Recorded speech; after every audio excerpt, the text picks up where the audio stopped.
This amendment would eliminate the position of Director of the National Institute of Allergic and Infectious Diseases and divide the responsibilities into three separate directors for allergic diseases, infectious diseases, and immunologic diseases. Each of these directors would then be approvable by the Senate.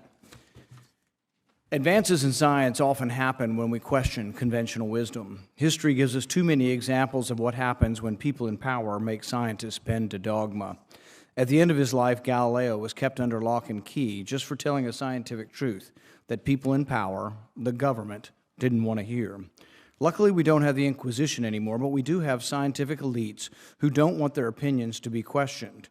A good example of this was the emails revealed between Dr. Fauci and Dr. Collins, where they talked about taking down their political opponents, having an enemies list, and trying to squash opinions they disagreed with. This is not the role of someone in government. This is a role of someone who needs to be separated from government. When elites like this hold the purse strings to all federally funded research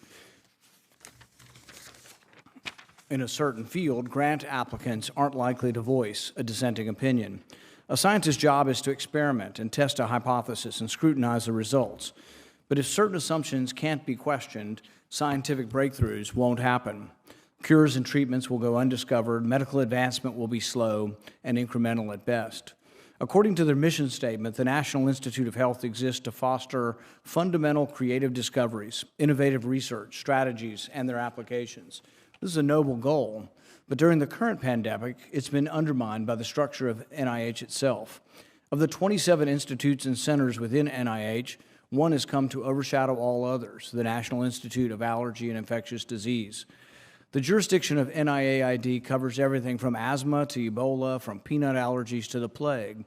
And the director of this institute has been sitting in his position for 38 years without ever being approved by the Senate. Imagine how much has changed in the world since Anthony Fauci started in his position. In 1984, the internet was 1 year old, Prince and Madonna were at the top of the music charts, and Steve Jobs had just released the first Apple PC. It weighed over 16 pounds.